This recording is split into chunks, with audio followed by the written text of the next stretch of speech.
John Beaudin, Rock History Music, reporting on a genre of music. Let me just put some light on here. A genre of music that I played many, many times on the radio when I was programming jazz music. Bossa Nova, jazz. Around that time, a lot of Portuguese singing people were coming onto the scene when The Wave in LA was playing their NAC format. Astrud Gilberto, who popularized Bossa Nova, let me just turn that down, has died. She was 83 years old, was confirmed by a New York guitarist who's actually worked with her, Paul Ricci, who, as I mentioned, had worked with her in past, said that her son Marcello had confirmed the information that the Brazilian singer had passed away. He wrote, "My grandma, Astrud Gilberto, made this song actually her granddaughter said this, that my grandmother was a pioneer. At the age of 22, she gave the voice to an English version of The Girl from Ipanema, which gained international fame." Do you know she made $120 off that song? Interesting, Phil Ramone, who was not the producer of the tune, Creed Taylor, who was famous for the CTI label, anyone who knows jazz would know the CTI label, had said that he wanted an English version. This is a quote from Phil Ramone, who also passed away a few years ago. He told Jazz Wax in 2010, Astrud was in the control room, and then someone brought in English lyrics.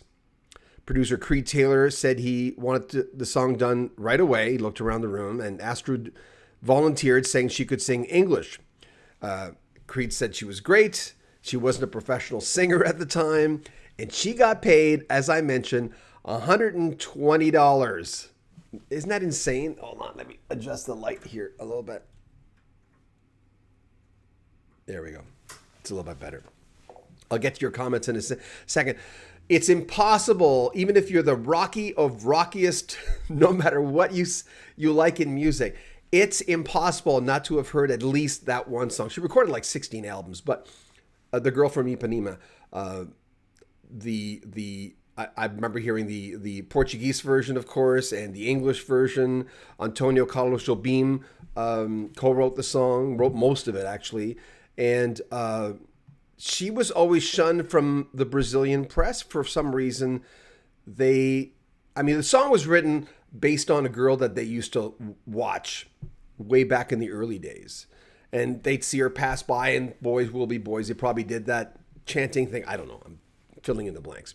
But they wrote the song not for Astrud Gilberto, but she just happened to be in the studio that did it.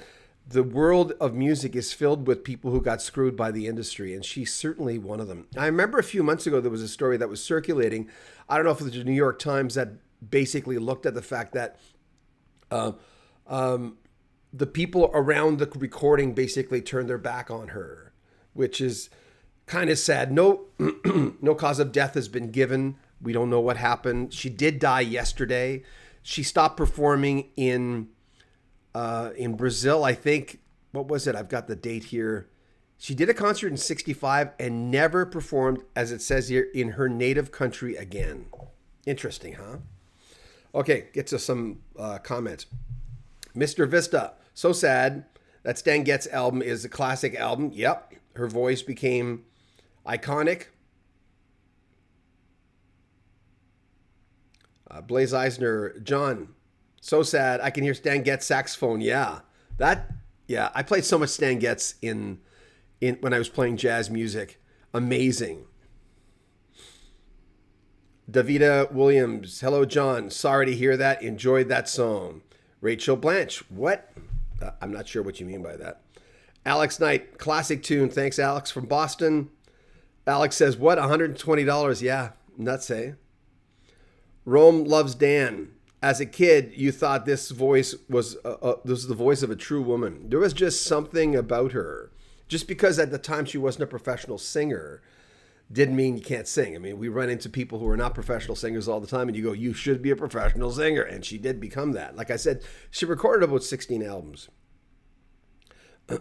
Yes, she has worked with Stan Getz. Agreed. Melody R., rest in peace. Roberto Rosano. Together, your husband, Gilberto, Jobim, Getz, comes bossa nova jazz all over the world. Yes. Bubba Schwartz, she was German. Chicken to Jail, rest in peace.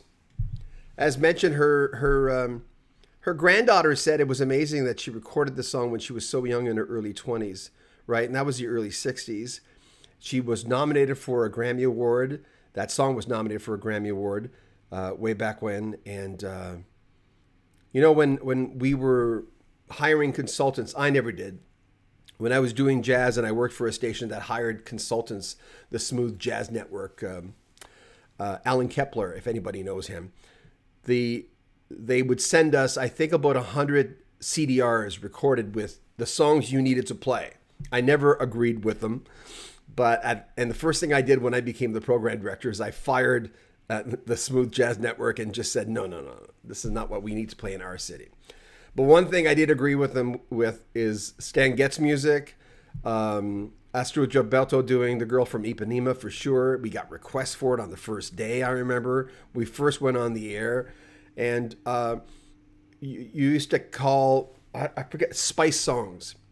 There was a thing that formats would play, a spice song. Like a rock station would play out of nowhere a Johnny Cash song. Some rock stations did that, and they called it spice songs. Out of nowhere, they'd break the spell and put something on.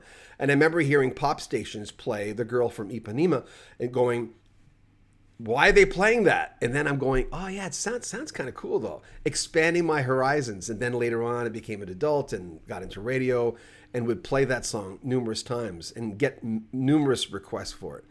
Lots. I worked at a station that refused to play it when I was doing a love song show. And they went, no, we don't need to play that song. And I'd go, but it fits right in. I mean, it is, Antonio Carlos Jobim writing a song about someone he admired. You know what I mean? Way back when. And then Stan Getz and Creed Taylor as producer. Can't believe Phil Ramone was in the room.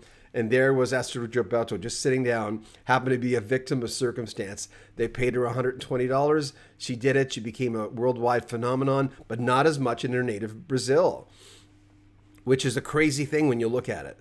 And stopped playing in Brazil after getting that 100, stopped playing there in 1965, just a few years later.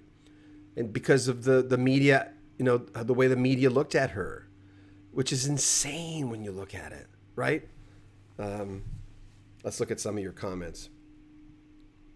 Johnny, too bad. Man, I love her voice. Mark Marsh, great singer, have golden voices.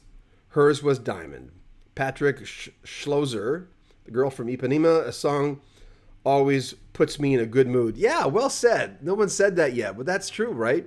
You can't, your shoulders, whether you notice them or not, will lower when you hear a song like that. It's just that type of tune where you go, ah. When you start hearing, Stan Getz, crazy. Johnny, too bad. I first heard The Girl from Ipanema on AM radio. Loved it the first time I heard it. I think a lot of people did. Again, no matter if you're a rock star or not, a rocker or even a metal guy, because we've got a lot of people who like different genres, but a lot of rock on this channel, even through osmosis, you'd heard the song. There's no way. And if you don't know it by the title, the second you listen to it, you first hear Stan Getz, dun, dun, dun, dun, you're going to know it like immediately. And she was the girl, again, I'll say it, a victim of circumstances who happened to be in the room when, Creed Taylor said, you sing it. Can you sing English? Because they translated it from Portuguese to English, and she could sing English. And she was the girl that was picked for $120. She recorded a disco version of it when disco reigned. And again, she was screwed by the industry, and she didn't get any money for it. She just trusted people. According to her granddaughter, she just happened to be one of those people that trusted people.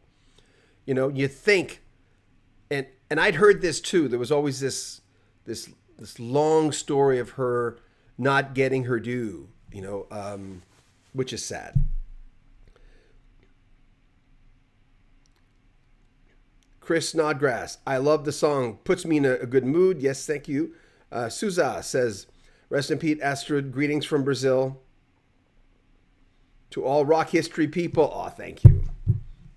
Yeah. Again, one of those sad days. 83 is a good, it's easy to say people say, well, she lived a long life. But if someone said to you when you're 83 years old, by the way, it's the end of the line, you'd go, what?